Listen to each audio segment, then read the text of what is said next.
everybody. Welcome to today's live stream. We have a lot of great stuff to talk about, and I think you're going to be impressed with how all three of these stories kind of all tie in together, which just goes to show you that Hollywood is a very small town, and it's one of the reasons it's a business of connections. But before we get started, I want to do two things. First, I want to give a shout out to Black and Poetic, who tweeted me and said they were going to take off work for today's live stream. I hope it's still worked out. I know this is a little later than I had planned to come online, but I hope that you were able to join us. I am covering the story you requested. I thought that was such a sweet thing to say, so I wanted to give you a shout out. All right, and then, of course, it's the first stream of the week. So what does that mean? Time to gift some memberships. I gift memberships at least every once in a week. Last week I did it twice, but you guys are so generous with yourselves that I just want to match that. So I'm going to gift 5 memberships. Here they come. There we go. Thank you so much to everybody who's tuning in. Member or not, I see you. I love having you here in the conversation. I don't pick who gets a membership. That is decided by YouTube as to who interacts with the channel the most. Okay, so yeah, let's talk about it. We got 3 great stories to go over. So let's get started. Okay, so here we go. Story number 1. Boop. Okay, we're going to talk about the SAG winners, of course, but there's a bigger conversation I think to be had here as well, and we're going to have it.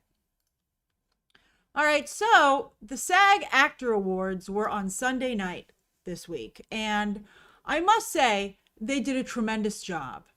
So much so, I don't usually watch the SAG Awards. I keep an eye on them. SAG Awards, Actor Awards, whatever. But it seemed like an extremely well-produced show. The kind of show that everybody else wishes, that the other awards shows were. So I think that, maybe next year I would tune in to see how the SAG Awards are. Madav doesn't know what the SAG Awards are. For those of you who are unaware, the SAG Awards, every guild has its own awards. The Producers Guild, the Directors Guild, the Writers Guild, and then also the Actors Guild, which is called the Screen Actors Guild. And they did a really nice job. They trended like crazy, particularly because there were a lot of surprises. It was a very big telecast, and it made a lot of waves in numerous ways. So on the one hand, I think the power of Netflix, even when Netflix loses, they win. So I even talked about over the weekend that I was surprised that more people were interested in having a discussion about Netflix buying Warner Brothers than they were in Paramount buying Warner Brothers. And I've just started to come to see that Netflix is just something that's a part of people's lives every day. They have some kind of connection to it. And also Netflix's reach is formidable. I think a lot of people probably watch the Actors Awards because it was easily accessible globally. And I think that's a really big deal, more so than any of the other awards shows because Netflix has the most subscribers. So that's really impressive. And so if I were producing, the Oscars are going to Netflix, remember, but not for a couple of years. That's pretty interesting. And I think the Oscars will probably be very happy with that deal. Oh yeah, they're going to YouTube. That's right, Britt. You're right. The Oscars are going to YouTube. And that's going to be, no wonder they wanted it. And I think YouTube will have an even bigger reach than Netflix, obviously. And that's going to help the Oscars considerably. Okay, so I think this is all part of the rise of the other awards shows, right? Like it used to be that nobody paid attention to these other shows, but I think with the Golden Globes kind of fading a little bit because of their controversies and these other shows really stepping up their game, I think that they're starting to get more attention. I think they're starting to be more competitive. And I think that's really an incredible thing to see. Critics' Choice as well. I'm Critics' Choice. And everybody wants to be the new Golden Globes. Because in the past, it was always a twofer, right? The Golden Globes would start awards season and Oscars would finish it. And everything else in between was just chatter, usually for the industry and super fans. But now, because the Golden Globes kind of fell away and created a vacuum, everybody's trying to fill that space. And I think the Actors Awards probably did the best. Madav, what did they do different? You're asking some good questions today, Madav. I think that they had very good timing. I think they had a really good reach because they were broadcast on Netflix. I think Kristen Bell did a nice job hosting. You know, she was fun but not offensive. And I think that it was a real awards show where apparently, oh my God, they showed clips of the material that was nominated. What the what? Who would ever do such a thing? I mean, I think a lot of us have been frustrated that the awards shows have leaned so much. Classy show. You're right, deck officer. It was a classy show. You know, a lot of awards shows have leaned more into the celebrity of it all. But I think the SAG Awards still very much were about what they were giving awards for. And I think it's nice that that connected with people. Hey, Dupree. Hey, Red Spice. So I thought that was great. And that's right, Lloyd. It wasn't 3 hours long either. They did a nice job. They kept it going. They didn't give out too many awards as well. We're going to talk about which is the most prestigious star, Allison. We're going to talk about that. As you can see, it's one of my topics here. But it was an excellent night for Sinners and Michael B. Jordan. Now, I don't think that BAFTA helped them in this regard because the voting for SAG was closed before I believe that happened. However, I do think Oscar voting is still going or is wrapping up right now, and I think that the BAFTA situation will help Sinners as well as how well they did here. Sinners is quite the ensemble piece, more so than any other film that's nominated this year, and perhaps that also really spoke to the SAG Awards. The actors are the biggest voting block in the Academy, so very often the way the actors go is the way the Oscars go. So it's also that's another reason people usually pay attention to it. But Sinners did extraordinarily well. It actually lost in Best Supporting, where it's done quite well. But Michael B. Jordan got a Best Actor. And I think people have wanted Michael B. Jordan to win something for a long time. I think Michael B. Jordan is a wonderful actor. You know, I interviewed him for his first big movie, Fruitvale Station. I've followed him all the way up. You know, again, actors, find that director. And he was very fortunate to find Ryan Coogler, who he thanked during his acceptance speech, and his mom for driving him to all of his auditions, which I thought was really beautiful. And yeah, Viola, you know, I think the Black community, particularly coming off of the BAFTAs, was just really, I think they needed this. It was quite the weekend for them with the NAACP Awards and then the doing so well at SAG. But yeah, Michael B. Jordan's been working for a very long time. He takes his business very seriously. You know, he's a really cool guy. He doesn't seem like a cinephile. You know, he and Timothée Chalamet are both really cool guys. But I think they're both also very much artists. But I don't think Michael B. Jordan usually gets that kind of credit, which I think speaks a lot to stereotypes that people have in society. And I think his winning and his speech really underscored not only his artistic persona, but I also think underscored how much he really wants to be a member of Hollywood and the Hollywood community. You know, I thought that was really great. You know, he stepped up and instead of, you know, he really wanted everyone to come together. And I think he really knew his Hollywood history and he really wanted to be a part of it. And I thought he had a wonderful speech and a lot of people really talked about that. So I thought it was great. I thought it was really good. Yeah. And also, as I can see from the comments, a lot of people have turned on Timmy. So this only made it more delicious for other people. I saw some people wondering if they would tune into the Oscars, and I saw someone respond, of course we are. We want to see Timmy lose again. So I was like, what did you do, Timothée Chalamet? What did you do? Apparently he lost the backing of Club Chalamet, which I think is substantial for him. I think he shouldn't take that lightly because I think that's been very helpful to him. So who's going to win the Oscars? What's going to happen on with the Oscars, okay?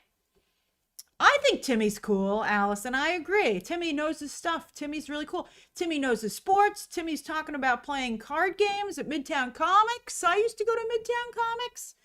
You know, I think I think Timmy might be a little bit too much of a regular guy. I think he's moving away from artist and moving too much into regular guy territory, but we'll see. We'll see. You got to keep a little bit of something what's going special there, Timmy. Okay, so obviously, with the Oscars, it's really for Best Picture between Sinners and One Battle After Another. Okay? Both Warner Brothers films, by the way, which is why people are so worried about Warner Brothers maintaining its artistic integrity as it gets gobbled up by David Ellison, who I think is the epitome of no artistic integrity. Hopefully he respects what Warner Brothers has accomplished. I think that for a long time, everybody felt that One Battle After Another was a shoo-in. And I think it's still a shoo-in for director. And I think that Ryan Coogler is going to walk away with a screenwriting Oscar. And that's just the way it is. You know, he got on the board. He'll be nominated again. But Paul Thomas Anderson is, you know, he's due an Oscar. And he did do an excellent job with One Battle After Another. But I do think that with the way things are going, I think that Sinners is a very good chance it'll win Best Picture. It just has the momentum, which is pretty amazing, considering it came out much earlier than all the other films, most of the other films. And it's hard to maintain that momentum. And that has been an issue for Sinners. But of course, because of the recent events, it has seemed more timely than ever. And also, it's got a couple of key wins at other awards shows that I think have made it very much seem like it's having a moment. So I do suspect that Sinners will win Best Picture. I'd be happy with either film winning Best Picture, to be honest with you. I think they're both excellent films. But, you know, Sinners is the most nominated film in Oscar history, so it's probably going to go that way, I think. Faye says Sinners is generational. You know, that's probably very true. I think that it was not only iconic, and not only iconic for Hollywood in general, but I mean, you'd be blind not to realize how instrumental it is to the history of black film. It's a really big deal. Okay. Star Allison, I hope it does win. I'm glad that, you know, I think that's wonderful. Okay, so acting categories. I think we might be due for some surprises here, right? All right, so somebody made this nice graphic that's been making the rounds. And it's all the winners so far. The only person you can definitely see is going to win is Jessie Buckley. I mean, Rose Byrne, that's the beauty of the Golden Globes, because they split it into two different categories. Somebody else gets to walk home with a trophy. Jessie Buckley's going to win. 100%. You know? Maybe 99, because it's such a crazy season. But she's going to win. All right, so who's going to win lead actor? You know, Timmy looked like he was going to take it. But he's had a rough week, basically a week. He lost at the BAFTAs to the lead of I Swear. And then now he lost to Michael B. Jordan. I got to tell you, yeah, Ariana Grande is not winning for sure, but we're not there yet. I got to tell you, I think Michael B. Jordan's probably going to take it. I think the fact that Michael B. Jordan won the SAG Award, and that's the biggest voting block, I just think, you know, I think, again, Timothée Chalamet has to be careful. He better not Bradley Cooper himself, where somebody wants something just so badly that it just becomes a little bit icky, you know? I mean, Bradley Cooper ruined his career trying to get an Oscar, and he still won't give up.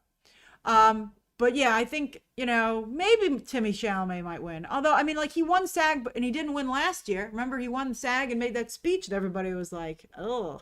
Well, some people loved it. I didn't. But let's see who gets it. I think it is between the two of them. And I think, to be honest with you, I'd be happy with either one. I like both their performances quite a bit. And I think there are similarities between the two of them, actually, as I just was talking about. But I think it's now between the two of them. Now, as for Best Supporting, I saw some predictions this morning that it would still be Tiana Taylor. I think it's going to be one of the two women from Sinners, to be honest with you. I think Amy Madigan, with all due respect, even though she won here, I don't know. I think it's a career award for her winning. You know, it's like when J.K. Simmons won for Whiplash or Allison Janney won for I, Tonya, you know, where you're like, oh, what a great job that you did. But I still... You know, especially because One Battle After Another is starting to lose ground in other categories. I mean, let's see. I mean, again, it's very strong. And we're going to talk about something in just a moment. But this category is, it's gonna be very interesting to see who actually wins. And then as for Best Supporting Actor, I gotta tell you, the Academy loves Sean Penn. Anyone who watched or has seen his acceptance speech from when he beat out Mickey Rourke for Harvey Milk back in the day at the Oscars, which ruined Mickey Rourke's comeback, by the way. But Sean Penn went up there, and it was just clear that people just, for some reason, even though Sean Penn is super weird and has done some horrible things, for some reason, the acting community just loves this guy. And I think he's probably going to walk home with another Oscar. Maybe there might be an upset with Stellan Skarsgård, but he won the Golden Globe, which is an international group of voters. I just think it's going to be Sean Penn. I mean, maybe, some people are saying Delroy Lindo, and the BAFTA situation could very much help him there. But come on, Sean Penn did an incredible job in One Battle After Another. I wished Benicio del Toro had a little more momentum. He was actually my favorite supporting performance in that movie.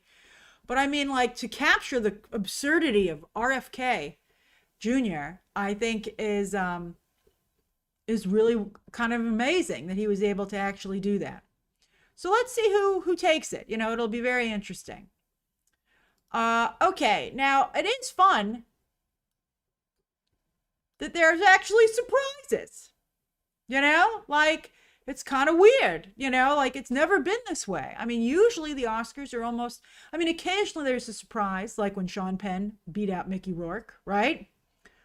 But usually, for the most part, it's pretty decided at this point. So the fact, maybe it'll help the Oscar viewership because you don't know for sure who's going to win anymore. People are like, hey, maybe. You don't know. It's kind of up in the air. But then this also creates another problem. And some people won't see that as a problem, but it's hard to tell. So is the Oscars still the most important? I gotta tell you, I don't know anymore. I was talking to an industry friend this morning about a couple of things. I'm going to mention something they said in the next section as well. But I think that you start to get a broader picture. And at the end of the day, you go, hey, look, everybody walked away with a little something. We always talk about the Oscars being democratic and that they try to give a little bit to every movie that they liked that year. But now if you start to look at the whole awards season, you start to go, hey, well, everybody walked away with a little something. Timmy's got his Golden Globe and his Critics' Choice. Michael B. Jordan's got his SAG, I think you start to lose focus as to who is actually the best performance of the year. And I think that's because the Oscars are so late. So let's talk about that. Is awards season too long? Although I gotta say, they don't usually say Golden Globes or SAG. When they're advertising a movie, what do they say? They talk about Emmy winners and Oscar winners. Those are still the main ones that the general public is aware about. Eventually they might start to go and say award winning, but we'll see. So is awards season too long? It sure is. And I can see a lot of you talking about it. It's nuts that we're still doing this. And there are some things, like somebody said, how is Adolescence, which won again at the SAG Awards, they said, how is Adolescence still getting awards? It feels like we've been talking about that Netflix show for forever. So they really got to line this up and finish this because it's getting really frustrating that, these things take so long and there's this weird overlap. So I looked into the history of the telecasts for Oscars, and you'd be shocked to know that early on, the Oscars have been around since the 1920s, I think. And made public, broadcast in some form, I think since the 1930s, but for a very long time. And in fact, sometimes this sucker's aired in April. Can you believe it? And sometimes in late March. And in fact, it wasn't even until just recently, I'm talking 2000s, that this thing started to maybe come up to February. But, people are paying attention to the Oscars and award season like never before. It used to just be the Oscars. So why are the Oscars later? Why aren't the Oscars right after the end of the year? Well, they want to give January and February are a very slow time for moviegoing. Even still, there's still now a couple, Martin Luther King Jr. weekend, President's Day weekend, Valentine's Day. There's still a little space carved out for blockbusters and big movies to be released. But for the most part, it's super slow. So what's happening is that you get a lot of people not only seeing the blockbusters of the holiday season, but the hope is that people will go and see the nominated films. And they'll not only have a chance to see them in theaters, but the Oscars are so late. By the time the Oscars come around, you're maybe now watching these movies on digital and streaming at this point. So they want to give people time to watch it, and the Oscars are later to help these films. So that's one of the reasons that that's done. And also to give voters the chance to watch so many movies. It's a lot of homework, and people are very busy, obviously, so it's hard to find time to do that stuff. However, the media pace is, the headlines, the pace of headlines is moving like never before. I think that when a story can disappear in a day, to be still talking about these movies for months, really from like October now through like March, is just nuts. I think it's just way too much time, and I think people are really feeling it more than ever because stories just, the news cycle, that's the term. The news cycle is just so fast, And in many ways, it felt like the SAG Actor Awards were the final round. And so it's weird that they're like, no, not this Sunday, but the Sunday after, 2 weeks later, we're going to have the Oscars. And you're like, how is this still going? Okay. So should the Oscars be moved up? I'll do a poll. I know you guys like a poll. When should they have the Oscars? Okay, so we'll do late January, early February,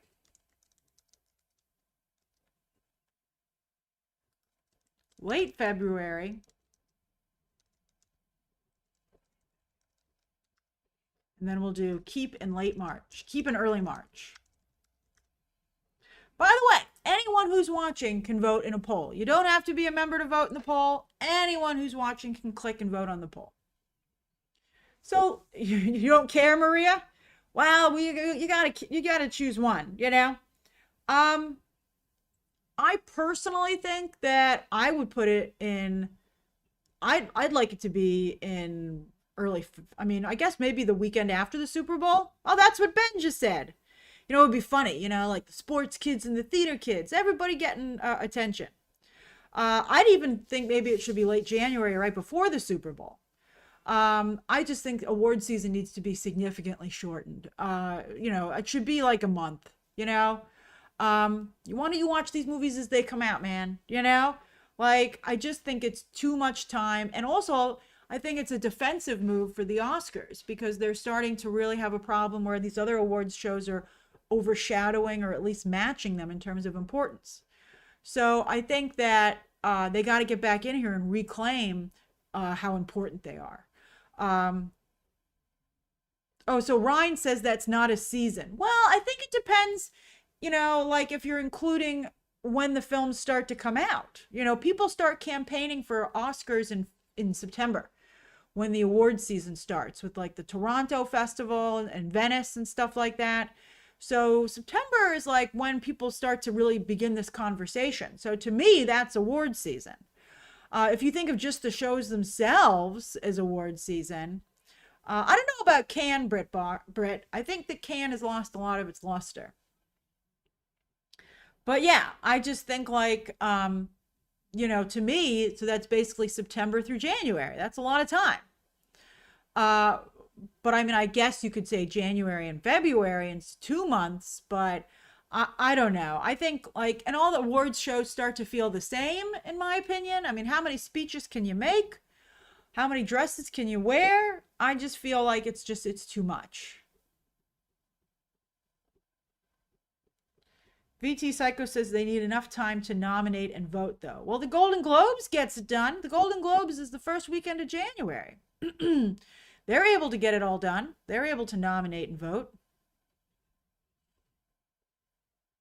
I can understand where you guys are coming from. That's why we're having a debate.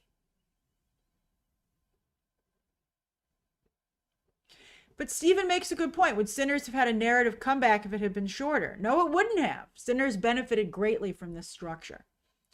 But I mean, I'm talking about the Oscars. I'm not championing any particular film in the for the purposes of this vote. I'm doing what's best for the Oscars, and to me, it's to move it up substantially. Ah, Lila, I love the popcorn emoji. I love it.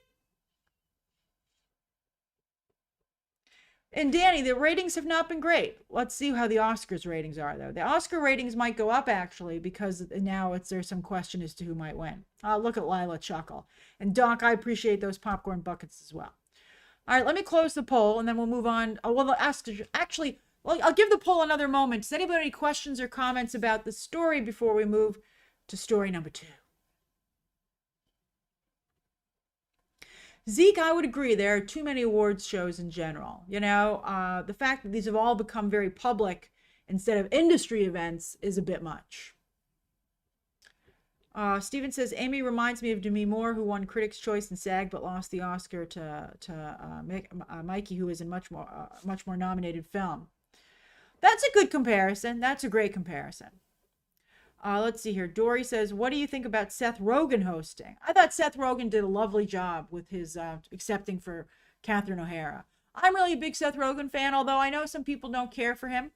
So I'm not, for that reason, I don't know if I'd give him such a front position on the show, but I am a fan. I personally think Seth Rogen's not only very funny, but very smart and very charming and very talented. Juan, he's got it all in my opinion. Okay, so Juan says it should be in late January and then a month of the winning movies to go to theaters. That's a nice idea. Because it's so slow. Tina says, what do you think the fallout will be if Sinners loses? I don't think there will be any fallout, Tina, because I think it's going to win in other categories. I think Ryan Coogler's a shoo-in for screenplay in his category. I forget if he's original or adapted.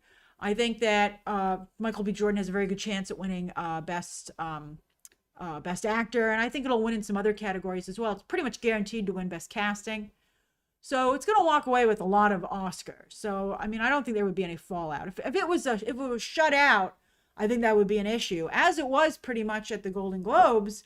But the fact that it's the most nominated film in Oscar history, I don't think, but I mean, that did happen to The Color Purple. But after what just happened at SAG, and because the Oscars are voting right now with SAG and the BAFTA stuff all going on, I don't think that's going to happen to Sinners. Thanks, Danny. Yeah, if you could remember to like and subscribe, I would greatly appreciate it. Thank you. That's right, Britt. R.I.P. Catherine O'Hara, who has that iconic line that her favorite season is awards. Owe said that as well.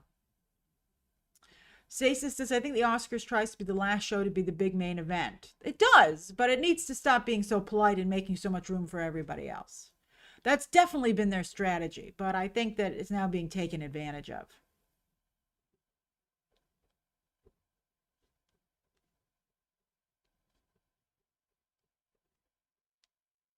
Oh, Elliot points out that it clarifies that it's original screenplay. Yeah, he's definitely going to win that, for sure.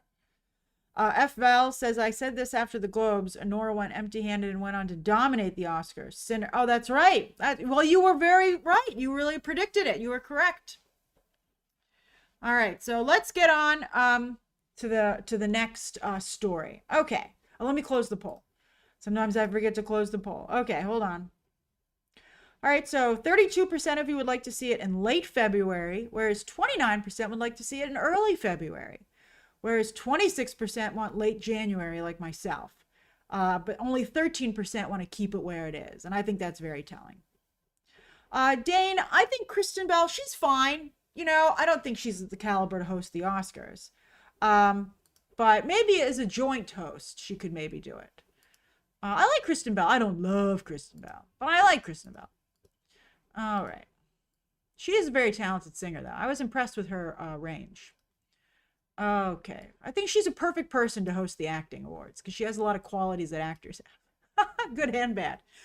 All right. All right. Story number 2. Conan O'Brien's hosting the Oscars. And I'm excited to see that. All right. So story number 2. Boop. All right, so we got some more clarity on what's going on with the Paramount Warner Bros. Deal. And I think there's some really interesting stuff to discuss here. So now David Ellison, who has been aggressively fighting to win the war, now has to sell his win to everybody. He was so aggressive in getting the win that he's created some tension. So he has to win over people in the industry. He has to win over government. He has to win over fans. So there's a lot of stuff that he's trying to do. And he recently did a little bit of a town hall talking to investors and stuff. And that's a picture from that right there. And we're going to discuss some of the things that he said and whether or not we believe him. Okay, so is this still first, though, a done deal? This is what I wanted to mention to you. I was talking to a friend of mine who's in the industry, who's in one of the guilds. And my friend was like, I wouldn't count your chickens before they hatch, David Ellison. My friend feels that there's still some chance it could be stopped. A small chance, but a chance. And I said, well, isn't Trump going to just ram this thing through? And my friend said, I think Trump's got his hands full right now with a war in Iran or Iran. And maybe he's not going to want to go all in on this after all. Maybe, he doesn't want to fire a ton of people because, midterms, like how valuable does he really need CNN and stuff like that? I mean, let's see. I mean, it's been a really crazy couple of days, just a couple of days. And we'll see what happens. We'll see how long the situation lasts, et cetera, et cetera. But it might not be so great for David Ellison. So let's see. I think that we don't know for sure if this deal is even going to go through. And, David Ellison promised to pay $7 billion to Warner Brothers if it doesn't go through. But Trump doesn't care. Trump, remember, he owns stock in all these companies. At the end of the day, he doesn't care. Okay, that's right. Speaking of the news cycle, Ryan, that's right. By the time, you just never know with Trump. He changes his mind very quickly. And he was all in on this. Maybe, that Susan Rice comment might have been really bad timing. But maybe something else will happen. Maybe he'll give an ask that's too big that Ellison can't do. So you just don't know. You just don't know. And then Trump will sour on the whole thing. So, I think that the way things are going, Ted Sarandos thought he had this in the bag, and look how that turned out. I don't think that we should take this as a done deal until the paperwork's actually signed. Also, at the end of the day, the Ellisons might decide it's too expensive. What's their pain point? What's the pressure point on them? Where, when the ticking clock fee starts to kick in and they have to pay $650 million a quarter, at what point are they going to be like, we just don't want to sink any more money into this? Okay. So David Ellison, one of the things he said is that HBO and Paramount Plus are going to combine into one streaming service with the logic that it will make them competitive with Netflix. And I think there's something to be said for that. I think scale is important. Every week we see HBO Max struggle to be able to chart on Nielsen. Paramount Plus is able to do it. They can get some shows on there, but nobody can chart like Netflix just because of the scale that they have. Although I would also like to point out that Disney has tremendous scale and a lot of subscribers, and they have a hard time trending. So, what are people watching? Just because you have a lot of subscribers doesn't mean you can get them all on the same page. But I do agree with Cam that HBO and Paramount Plus just becomes HBO with a lot of junk on it. Paramount Plus, I watch a lot of stuff on Paramount Plus, but it always frustrates me whenever I log into that it's I call it a junk drawer because it's very hard to find anything. The branding is very weak, and I don't even think it's particularly well organized. You just kind of, again, you're like, why did I get in here again? And then you go and you find it, and then you're like, whoo, that was rough. So let's see what they do. And I'm not quite sure how HBO would even live on that app, which is another concern. Like right now, Disney Plus and Hulu technically are combined, but I can log in just to Hulu. And I got to tell you, as someone who's watching 2 Hulu shows right now, both the Ryan Murphy ones, The Beauty and Love Story, I only tune in, I only go in through the Hulu app. I never watch Hulu on Disney Plus, and I resent that it's on there because I don't think it fits with the branding that I liked so much. It used to be when you went into Disney Plus, you felt like you were going into the world of Disney. And now you're like, what the heck is all this stuff in here? So I don't know. I think, and by the way, I want to point out that I think that HBO Max has wonderful branding as well. Whenever I go into the Warner Brothers app, I feel like I'm in that world, and it's really wonderful. I love going. The apps I like going into the most are Disney. Well, I used to like Disney Plus the most, but I really like Hulu. Hulu's actually a great app on its own, and I really like being on HBO Max. I think HBO Max feels great. But I do understand where he's coming from, and I do think that he does need this scale. I just really hope that he has a good designer who's going to help organize this. And you better believe the price is going to increase. Well, I don't know. It doesn't have to increase that much because they're going to put ads on this stuff and they're going to hope to sell more subscriptions. That's a big part of the game as well. I mean, there's only so high these prices can go, to be honest with you. I was talking to someone else and they said that Paramount's pretty lax on enforcing subscriptions, subscription sharing. And so maybe that's something that they'll maybe become a little bit more aggressive with. Sorry. I should have gotten some water before today's stream. I apologize. All right. So he also promised that they would be releasing 30 movies a year theatrically. That's a big number. 15 movies apiece. 15 movies from Paramount, 15 movies from Warner Brothers. Although people have been pointing out that Paramount hasn't released more than 10 movies for like a really long time. So I don't know where Paramount's going to get extra movies.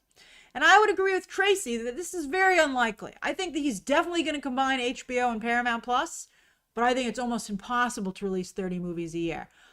No studio can release 30 movies a year. It's impossible. Even Disney combined with Fox can't release that many. That's more than one movie a month per studio, no less. So that's really difficult to do. So not only is it just hard to do it in terms of logistics of making the movies, people have talked about the logistics of release.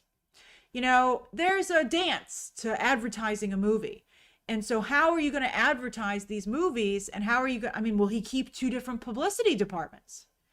Just the bandwidth is, I think, very unlikely. Madav, I'm not sure. I'll just look and see how many movies that were released. That's a great question. How many movies did each studio release in 2025? Alrighty. So Warner Brothers released 11. So he's going to go up. Okay. Paramount released 8. Let's see here. Let's try this.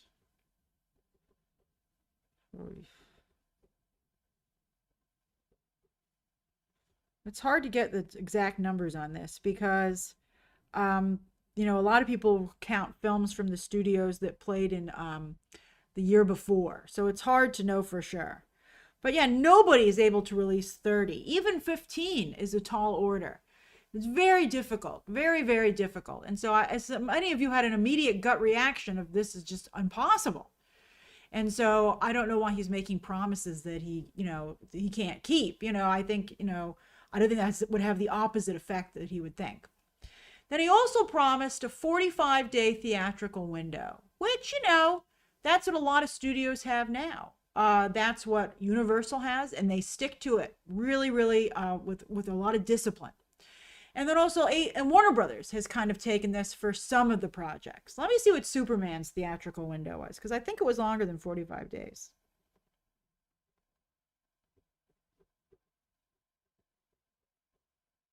$70 days. Warner Brothers had a 70-day, it went to digital on August 15th.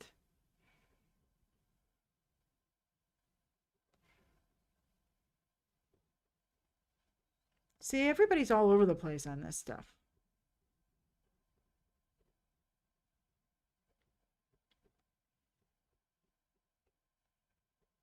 So Superman came out July 11th, and then it hit digital on August 15th. And And then it went to Max on September 19th.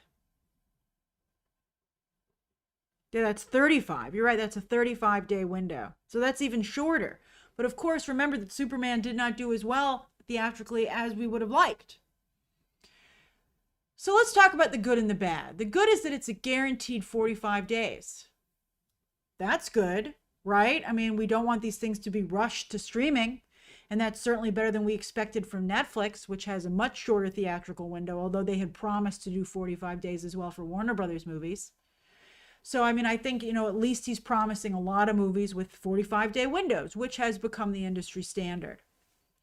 However, it's also, I think, bad, because I think that as we're seeing, the movie industry is having a big problem. And I think that Disney has stuck to their guns and stuck to like the 90-day theatrical window. And they're doing the best at the box office. Warner Brothers did extremely well up until the end of the year. But I feel like to just keep going this way and to keep whittling down the theatrical window, I mean, it's no longer becoming the way that it's changing that movies are meant to be seen in theaters. It's becoming a preference. I mean, we talk about it every Sunday on Movie Math. We see that the digital rentals and sales are dominated by recent releases. Wouldn't it be nice if people were checking out other things, like older movies and classics, and expanding their knowledge of the art form or the entertainment medium, depending on how you want to look at it. So it's very frustrating. And I think that to have a major studio, Top Gun Maverick from Paramount had a longer theatrical window, and I just think it makes a difference. All right, so let's go. Some of your questions are. I don't like that. I wouldn't guarantee 45 days for everything. I think that having a hard set 45 days is going to mean that a lot of people will look at these potentially 30 movies, and for a number of them say, I can wait, and I know how long I have to wait. All right, so Vlad says his promises mean nothing. They took Avatar: The Legend. That's right. They took Aang out of theaters just like that, and it would be naive to think that's an isolated case.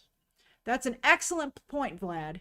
And it was this group that did that, I mean, a lot of us were hoping that Aang was, even if they put it in writing, it doesn't matter because they can change their mind. Anytime anybody puts anything like that in writing, they're going to put a clause that gives them the right to change their mind.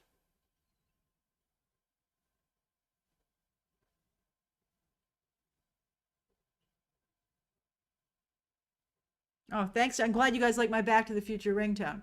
A friend of mine actually had that, and I liked hers so much, I was like, oh, yoink. Adam Sphere, what do you mean retain A24 distribution? I'm not sure what you're referring to there. I mean, A24 films go to Max. Is that what you mean? David Ellison is going to have a lot of debt.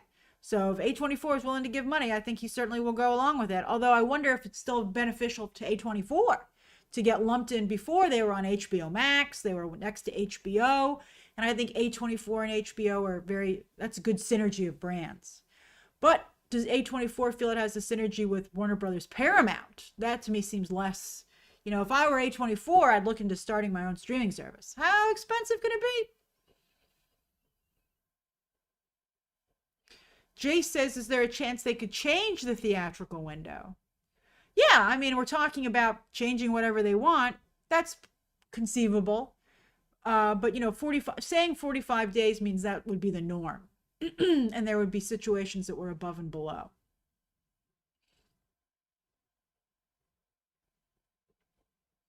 Ben, will the Batman Part 2 be called a Paramount Warner Brothers movie now? We don't know. There was no clarification on branding, Well, Warner Brothers remain its own brand within Paramount.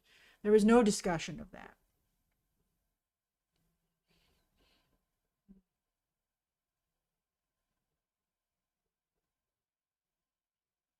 Lila says, why are theatrical windows cut short? Well, there's so much money on digital. Universal started this during the pandemic.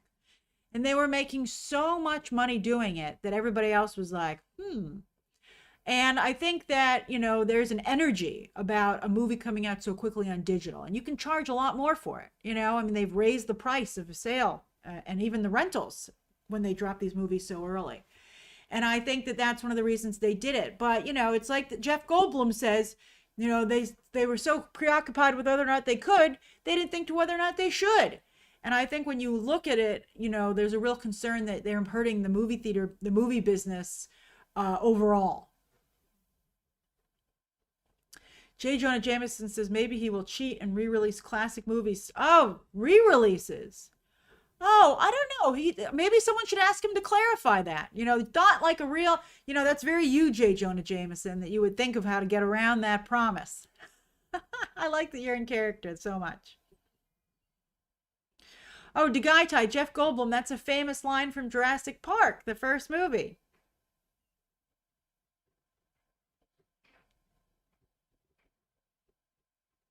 So we'll see what they decide to do. All right, I think you guys are ready for the next. Jonathan says, Grace, should Disney and Apple combine? Their baby is already Pixar. Goo goo gaga. No, I think Disney's just already too much of a behemoth. And also, I don't think, I think that would dilute the Disney brand too much. Disney is such a brand. Disney should never lose that.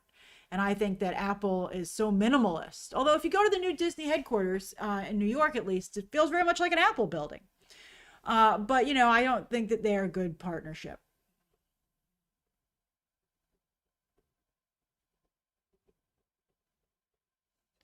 All right. So let's... Carrot says AT&T killed Warner Brothers buying it with debt. Why can Paramount buy Warner Brothers with so much debt? Because of deep pockets. When you combine Larry Ellison and Saudi investors, they have just so much money that they can throw it at this. And they can, well, let's see. They feel they can take on the debt, but it might end up being a very different story once they actually have to do it. Muma says, Grace, what would you say is the biggest pro and con of this merger?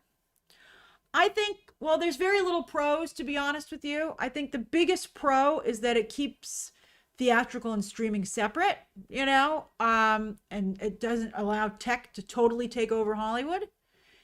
But I think the con is just, I think it's just destroying the Hollywood the studios. And I think it's destroying Hollywood as an art form. I think that almost every single person who has anything to do with this doesn't want to see it happen. So the question is, I think it'll be a real test of the will of the people, because the will of the people is for Warner Brothers not to sell in this regard. If an outside company, back in the day, like the AT&T deal, even, you'd have somebody come in who was a big company that had nothing to do with the entertainment business, and they just decided to invest in movies. That would be okay. That's like the old school. Or you would have maybe someone come in who was a hedge fund or a financial group or a bank even.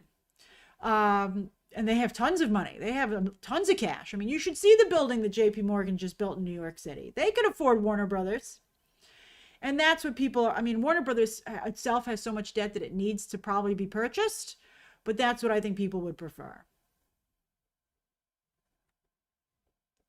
Vlad points out, you say that tech isn't taking over Hollywood, but the owner of Oracle now owns 2 legacy studios. That's true.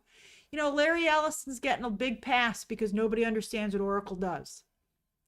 Everybody's just focused on David Ellison and stuff like that. And so, Oracle has like no image at all. They're just like, you're like, oh my gosh, there's a giant pile of money over there. Like, it's interesting. And I think they're benefiting from that in terms of the discussion. Okay. Let's go to the third story of the day. Okay, story number 3. Boop. You're going to be surprised, I think, the way this story goes. There's a lot of really interesting stuff to talk about here. And I want to remind you off the bat, and we're going to talk about it as this goes on, but right off the bat, I want to remind you that Game of Thrones is now a Paramount Warner Bros. Movie, which I think is no small thing. That's fascinating. That's right. Boom, baby. Aegon boop. Boopity boop, boopity boop, boop. Okay, so it had been announced that Warner Brothers, even before the Paramount deal, wanted to make a Game of Thrones movie, or they were at least considering it, and they were developing Aegon's Quest. I'm glad you love the live streams, Adam Sphere. They were developing Aegon's Quest both as a series and a movie, and they were going to see which one came together better. And this morning we got a big headline about the movie, which had a significant development, and that's that Beau Willimon, who is the writer, who's a writer, we'll talk about him more in a moment, but he is going to be writing the screenplay for this Game of Thrones movie. So he is a writer on House of Cards, on Andor, which I think is very promising. There he is with the Andor season 2 poster. I think that's pretty great. But also he worked on Severance. Now, obviously, this man can deliver quality work. I'm not too worried about the ability he has to write something that a lot of us will feel is good. But I have considerable concern about his ability to deliver something with broad appeal. Andor certainly wasn't known for its action, and Severance is, I think its audience is medium.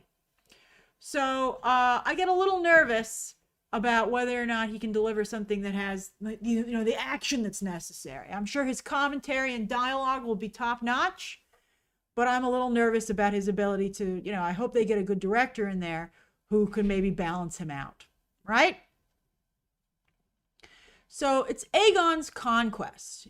This is, bringing together the 7 kingdoms. That's Aegon there at the bottom. And Aegon, who is he with? Those are his 2 sisters. More Targaryens! More Targaryens! It's nuts. So yeah, so you're going to have this brother and his 2 sisters.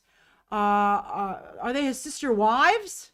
Man, I don't really know how you can, I don't know. We'll talk about this in a moment. Sister wives, it's hard for me to get behind this. That's really interesting. Cersei and Jaime were a long time ago. And Cersei and Jaime, were not the main plot. They were a side thing, and then they split up pretty soon. There was like, that's nuts. So now you're not only having incest, but polygamy.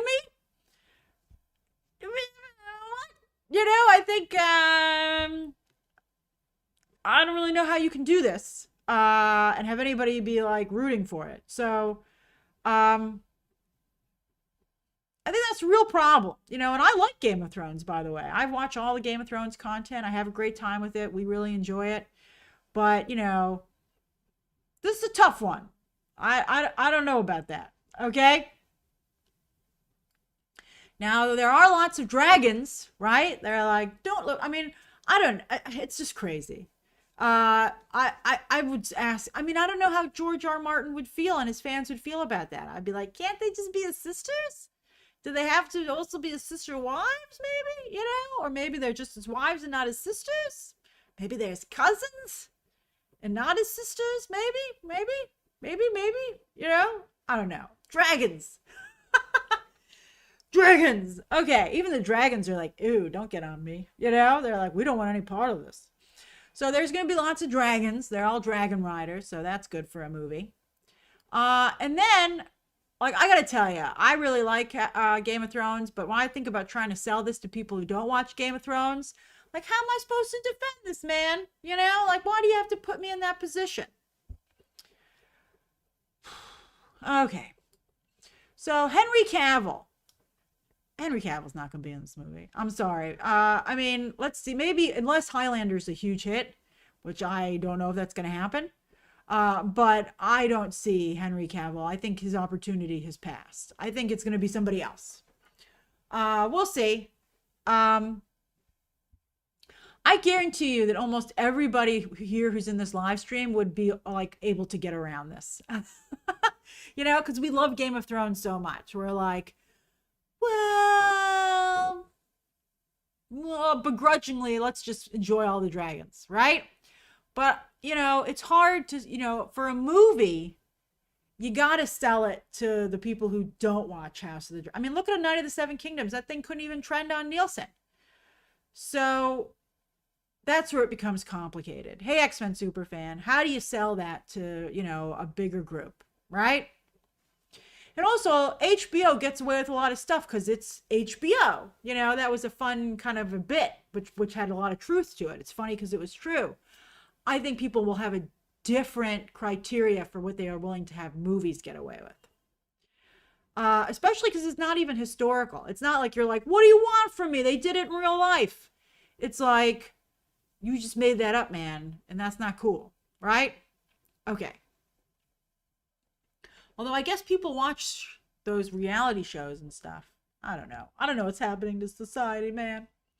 All right, so Henry Cavill. I don't think it's gonna happen. I just don't think it's gonna happen. I know a lot of you are still rooting for him, but I just think it's been too long. He's been gone for too long. I think it's to be tough. You know, Adam Sphere's hit the nail on the head. Can you get your parents to watch it? And I think it would be really hard. I think you'd probably be like, just forget it. I don't. It's China. It's like it's Chinatown, Jake. I guess that's what we'll have to do. We'll be like, it's Game of Thrones. Although, interestingly enough, Chinatown, of course, also dealt with incest, which is interesting. Which is an interesting, and that was a successful movie. But you know, of course, it was supposed to be, of course, obviously very unacceptable in the film. Maybe if I were Warner Brothers Paramount, that's how I'd try and spin it in terms of the selling. I'd be like, it's like Chinatown. Okay. Oh, look how big. Woo. Okay. All right. So, but this is where things get interesting to me. I do wonder if this is getting a lot of push on the movie side because of David Ellison. David Ellison loves to make blockbusters. He doesn't just love movies. He loves the big movies. And I'm sure he's like, well, obviously we should have a Game of Thrones movie. So when he was talking about the future of Warner Brothers Paramount this past, on Monday, I think it was, he talked a little bit about Top Gun Maverick versus The Atom Project, which are both movies that he was financially invested in. Now, he said it just goes to show the diversity that he has as a producer. He said Top Gun Maverick, let me change the arrow. He said Top Gun Maverick was a really successful film. And of course, it was $1 billion film, Tom Cruise's only $1 billion picture. And he said, but The Atom Project on Netflix was, for a while there, the biggest movie on the streaming service, or one of the biggest. But I think he said that Top Gun Maverick, certainly had a bigger part of the cultural conversation because it was in theaters. And David Ellison used that as an example of why theaters are important. However, I think he made an unintentional example here, and that this is the wildly varying level of quality of his projects. Although Elliot loved The Atom Project, I really disliked The Atom Project. I thought it was very weak. And I think the issue here is that The Atom Project is more indicative of the kind of work that David Ellison produced, and Top Gun Maverick was so much better because Tom Cruise produced it and also Christopher McQuarrie. So I think that's a big part of it. I think that if you told someone you were going to release 30 movies and half of them would be like Top Gun Maverick and half of them would be like The Atom Project, you'd be really unhappy. You'd be like, what? I don't even want one like The Atom Project. So let's see what happens. But I thought that was an interesting comparison for a couple of reasons.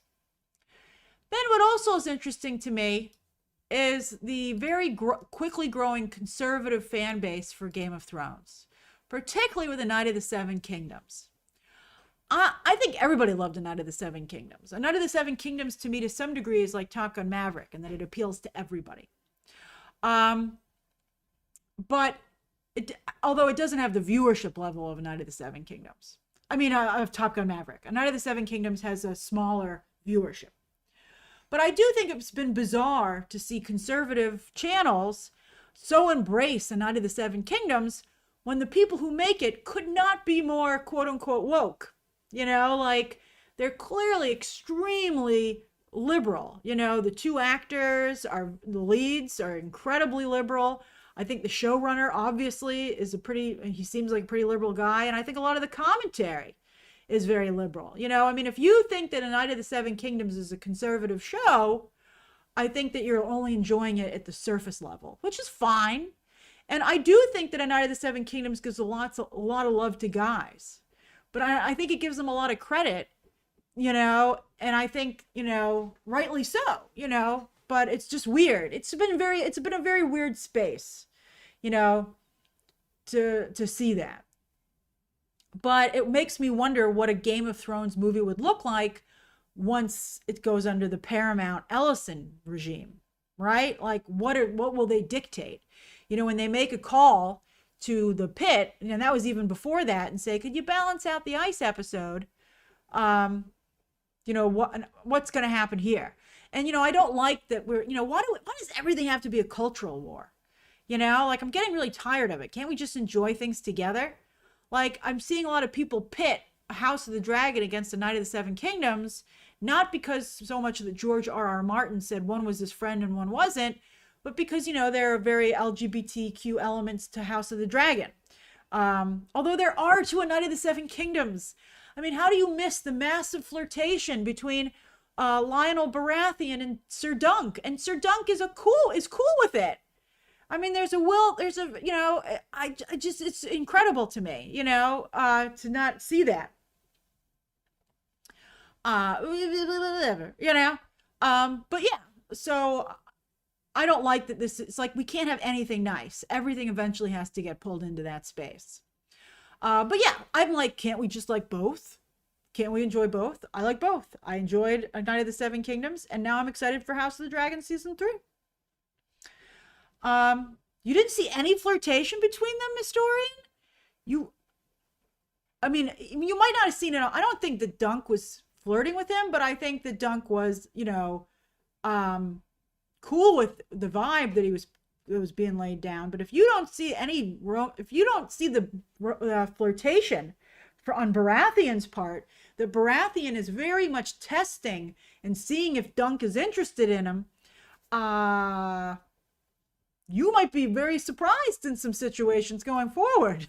I mean, like, I remember when that dance aired, people were like, what kind of mating dance is this? Oh, you thought it was a bromance, Frankie. I think it is a bromance, because I think that Lord Baratheon understands that Dunk, he tested Dunk and he saw where Dunk was. But I think that, I think Baratheon was seeing if they could be more than a bromance. That's really interesting that you didn't see it that way, when I think almost everybody saw it the other way. Okay. Interesting, very interesting. Okay. All right. So I'm very curious to see what a Game of Thrones movie looks like. I know I'm a little nervous with the conservative fandom and like the sister wives. I'm like, is this going to be like Mormonism, the movie? It makes me kind of nervous. That would not be good. Okay. But what's also fascinating to me outside of the movie is where the story broke. So the story broke this morning, not in any of the trades, not from any scooper, but from frickin' Page 6. All right, so if you don't live in the United States, or if you live in the United States and don't follow the news too much, Page 6 is the gossip column for the New York Post, which is an extremely conservative Republican paper. Okay? Really conservative, like the Fox News of tabloids. Okay? And Page 6 is not quite as political because it's celebrity based, but it's been based out of New York for a very long time.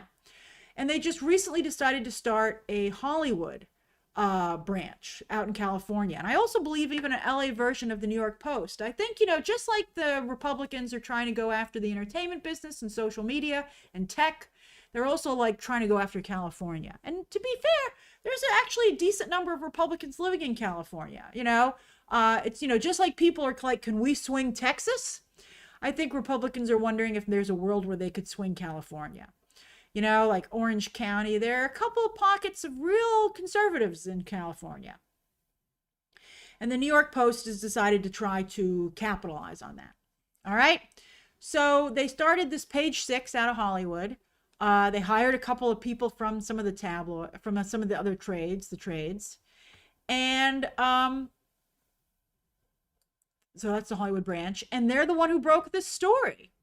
That to me was absolutely shocking to see this story break in Page 6. I've never seen a scoop come from them before, but I wonder if it's not the first of many. So let me give you a little landscape of the trades, the official trades. I mean, obviously there's YouTube and scoopers, and we've really had a big effect on the space. But when it comes to the quote unquote official Hollywood news outlets, there's always been the trades, right? It started out with Variety. Then came the Hollywood Reporter, and then Deadline was a really big disruptor. It was picked up, Lloyd. Eventually, everybody else picked up this story. So it went Variety, which was really the first industry paper. Then Hollywood Reporter became like the competitor to that. And then again, Deadline became a big disruptor before the internet really took off. You know, this Deadline was almost the precursor to folks like myself. However, TMZ, I don't think TMZ, you know, they're kind of in this space, but TMZ doesn't break Hollywood news stories. They break celebrity stories, but they don't break industry news stories. But then somebody came along, PMC, full disclosure, I used to have a distribution deal with PMC a long time ago, but I haven't been with them for a long time. But I'll mention Puck News in a moment. But so anyway, PMC actually owns all three trades. Variety, the Hollywood Reporter, and Deadline are all owned by the same company, which has really kind of taken away a feeling of competition amongst them and kind of created a feeling of sameness. That's where Puck News comes from. Puck News covers a bunch of different categories, actually, but we always pay attention to it for the entertainment section. The head of Puck News' entertainment division is a guy named Matt Bellamy, who used to be the editor-in-chief of the Hollywood Reporter, where he did an excellent job. But he was fired. He was let go. And so he went to help. PMC is Penske Media. So anyway, Matt Bellamy started Puck News, and it's actually gotten a lot of momentum. It doesn't really break a lot of stories, though. It's more about commentary and stuff like that. It's like the 60 minutes of entertainment news, which I know back in the day they had wanted to maybe do with Variety when it was purchased by PMC, but they ended up just making it another trade. But yeah, so that's very clever, you know, and that's what Puck News is. Puck News, but they don't break stories. They're not breaking stories. That's still very much from scoopers, and then also the main trades. But now, Page Six. It's shocking that Page Six got this story. And it makes me feel that you're going to see all Paramount news stories, like Paramount and Warner Brothers potentially, if this deal goes through, coming through Page Six. And that would be a big game changer in Hollywood. That would be a big disruptor. And I do wonder how people would react to that. To see... you know, that would just be a big change in the power structure. And that would be the Ellisons in an unexpected way, using their power by having two major studios under their control, and not only controlling the type of content that gets made, but how that information is disseminated. I mean, that's just very surprising. You know, I mean, they're scratching each other's backs. And so, you know, it's surprising. It's extremely well coordinated, and it shouldn't be taken lightly. It's a big deal. It's a very big deal. So does anybody have any questions or comments about this story?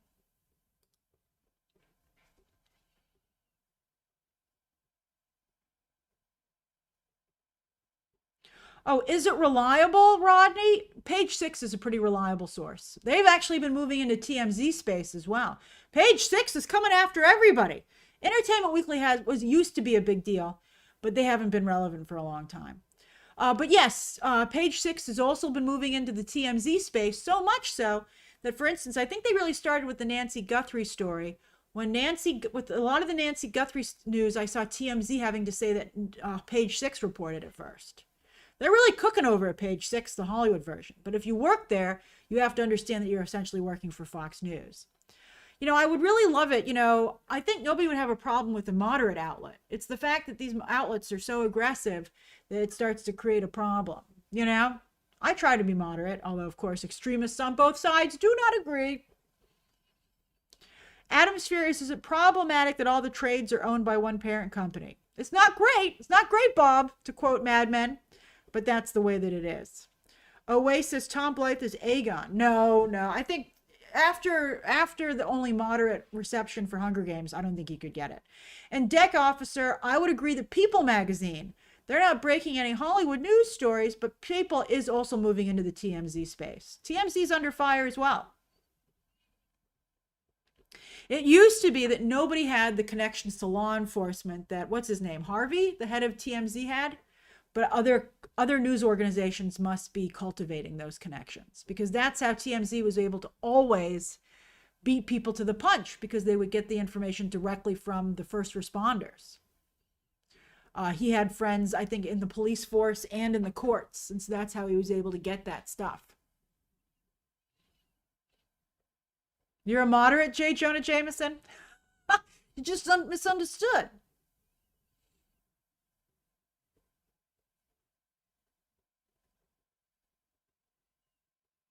Power says, what's moderate today? I would say reasonable. Able to have a conversation. Able to consider alternate opinions, right? I think that's a moderate, you know? Willing to listen to facts. What? Yes. You know?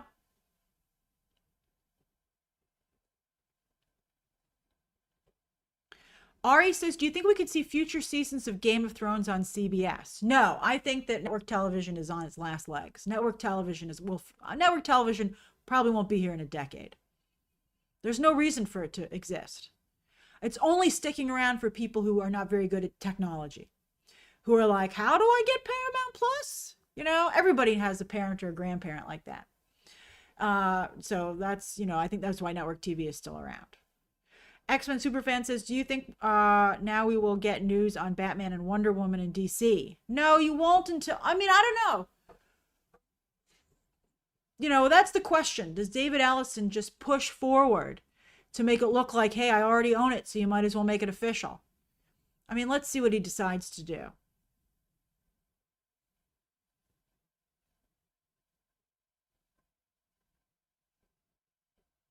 Maria says, I hate how even the same sport is split between streaming services. Yeah, but that, you know, they used to do that with network television too. You'll notice the Super Bowl jumps around to who's airing it every year. And that's to be fair. And I think that's one of the reasons that, well, and also to make money. You know, everybody, you know, wants to get a chance to go in there. Noah says, how does this go for Welcome to Derry? Well, that's an extremely progressive show. It had pretty good ratings. I'm not sure, you know, I think that's probably not, I think what was very concerning was that for all the talk that David Ellison has about HBO, I forgot to mention this, I saw a headline that people at HBO said no one has reached out to them. They were like, dude, we're just sitting here, you know, when Netflix was going to buy us, they called us right away, but ain't nobody from Paramount reached out to us yet. And I think that's a concerning sign, you know. The problem, you know, David Ellison is a movie fan and a TV fan, but that also means that he thinks he knows what he's doing. And there's some question as to if that's true or not, you know. There's nothing worse than someone who thinks they know something they don't, or insists that they know something they don't. And Michael Eisner, as I said, was a problem like that as well. So, you know, he might want to mix in. He might be like, well, I don't like that show, so, you know, or I don't want the show to be like that. And that's really tough. Okay. That's right, Fahad. James Gunn has a similar quality, to be fair. James Gunn very much makes the DC content that he would like to see. And for the most part, he's not been correct. All right. All right, so let's do the Q&A for 10 minutes. Is James Gunn getting fired, Madav? I don't think he's getting fired. Let's see here. Hold on.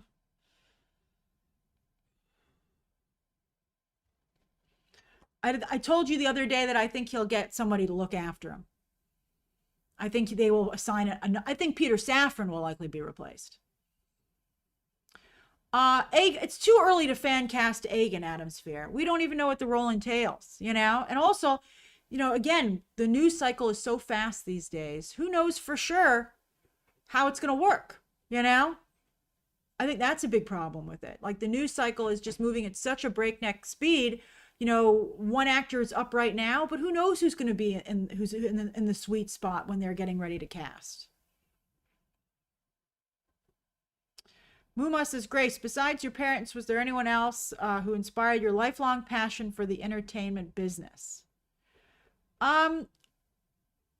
I guess people like Robert Osborne, Robert Osborne, who used to, I don't, if you're not familiar with Robert Osborne, I met him once on the street and I went up to him and I told him how important he had been to me. He passed away, unfortunately, but he used to be the only host on Turner Classic Movies. And I think he did a lot. I hope he knew before he passed away what an influence he had on film as an art form, and even also I'd say as a business. And they haven't been able to successfully replace him. I think he had a big influence on me for sure. Like my love of film. That's right, Miss Story, and I think Gunn getting a babysitter is a good way to put it. Jesus says, hey, Grace, do you keep any of the great outfits from past reviews? I have the Tron jacket. The Tron jacket's sitting right over there, actually. Not a lot of use for a light-up jacket, which is why it was a tax write-off. Let's see here. Let's see. Is Casey Bloys safe, Noah? For now, I think the Ellisons, look what happened to Stephen Colbert, I mean, I don't think anybody's safe around the Ellisons. Kings of Raful says, Grace, with One Piece Season 2 coming out next week, are you giving the show a shot? I don't think I have time. And I don't know what I can really submit, what I can add to that conversation. I just don't think I'm the target audience for that.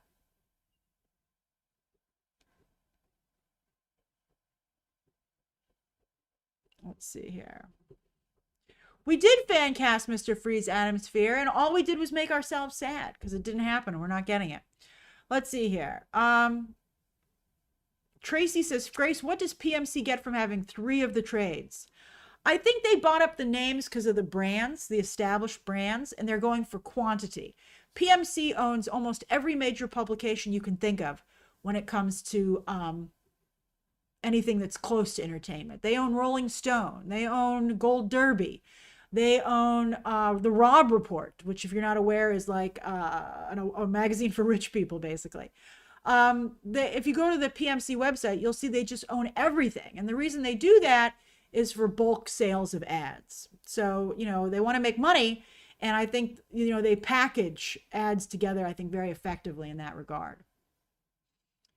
Let's see here. Wanda the Witch says, I started a business of entertainment minor at NYU and I know everything they were teaching me already. And it's all thanks to me. I just want to thank you so much. I'm so happy to hear that. I hope you're impressing everybody in class. That's awesome. I'm sorry if you feel like you're wasting your time, but it's important to just get it, get the degree, and maybe you might hear 1 or 2 things that's different, and to start making connections. But I'm glad that I'm basically giving everybody a degree in the entertainment business. That's awesome. Thanks for sharing that, Wanda. You made my day. The music lawyer says, I'm scared for heated rivalry seasons 2 and 3. Well, that is so successful. As long as I don't say anything bad about the Ellisons, I think they should be okay. Owe says, went to the cinema alone today. 10/10 experience. It's great going to the movies alone. I go for reviews all the time and I always have a nice time. Where's Caped Crusader, X-Men superfan? That's a chatter. I'm not sure. Rodney says, hey, Grace, my theater is going to re-release The Mummy Returns for the 25th anniversary on March 27th. Is it playing in your AMC by any chance? I don't know. And I'm glad you're going up there on the membership. That's awesome. Let's see here. I might watch some old Mummy movies, but probably not in theaters. Timodoc says, do you think James Gunn will stay on voluntarily or voluntarily leave? James Gunn's not going to leave. Do you know how much money he's making? And it would be very embarrassing. He can't get kicked out of Marvel and DC. I mean, he's really going to fight against that because that would be really horrible. And also, again, he's getting paid so much, millions and millions and millions of dollars. He's not going to leave. And where would he go? Nobody else will pay him that amount of money. Fahad says, thanks for all your work during these hard times under the... Oh, I can't wait to go to the cinema. Are you in one of the areas under fire? Oh, Fahad, I'm so sorry to hear that. It's such a horrible development. And, again, a lot of us are wondering, why. We don't, that's a really complicated situation, but you should not be in the danger that you are. And I hope that you're safe. I'm very sorry about that. I hope this doesn't last too much longer. Mark, I didn't see your super chat. I think I got to it, right? I mean, I'm a little behind on them. Let me go make sure I didn't ignore Mark's super chat. Oh, Grace. Is that my photo? Is your thing? Do you think Brand New Day will move? We don't even have a teaser trailer. It's supposed to come out this month. No, I don't think it'll move. I think they know they have a hot movie. Let's see here. Ben says, love live streams. Noah Wyle made history at SAG. I think the reason he's so beloved is because he represents the dad figure we need in TV and movies. And I think he's doing a really nice job. You know, I think he's doing a great job. You know, I think he also was very much involved behind the scenes, and I think he has I think he very much seems like his character in real life that he does on the show. Tracy also enjoys going to the movies alone. AMC A-List is a great program. Emeka, I cannot comment on any spoilers on a Marvel project. They're, you know, understandably very, very aggressive about that.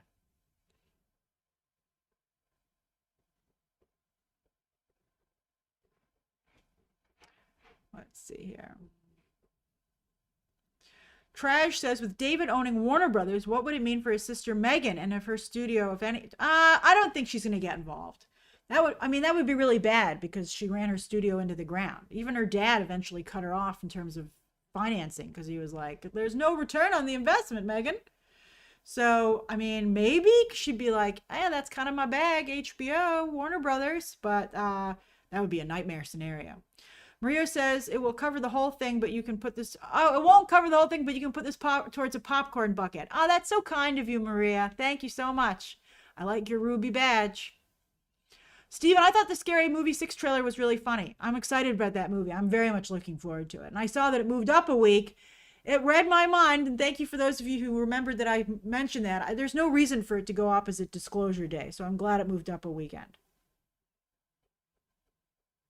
David said he not only saw Scream 7 by himself, but he was the only one in the theater.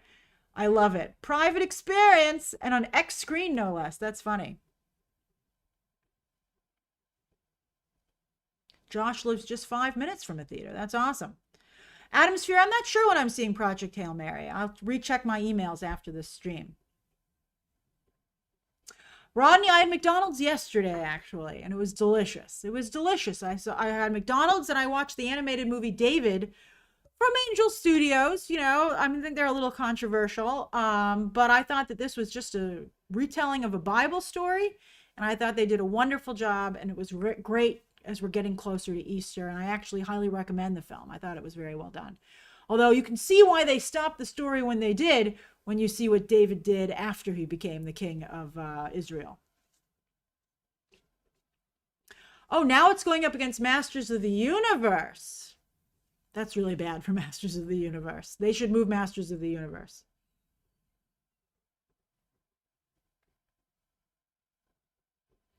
Faye finally got A-List. I hope you got that 99-cent deal. And I'm so glad you're enjoying it. It's really just such a great program.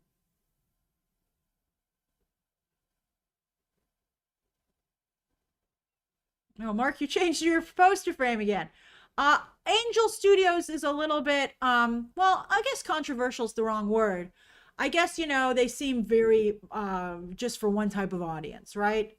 But, you know, I don't think that's necessarily true. I thought this was for all audiences. You know, the Bible's literally for, like, everybody, you know? Jesus says, have a great rest of your day. Thank you. You too. Oh, it's way too early for a Masters of the Universe screening, Fede. And VTV Psycho, the Bride embargo lifts tomorrow at 3 p.m. So I shall cover it tomorrow. I've already filmed my review, and now I must edit it. All right, everybody, I had a wonderful, wonderful time talking to you as always. I think the next live stream will be on Thursday, actually. So there'll be videos going up tomorrow, and I will see you very soon. Have a great day, everybody. Bye-bye. Bye-bye. Bye to everybody who's tuned in, member or not. Bye-bye.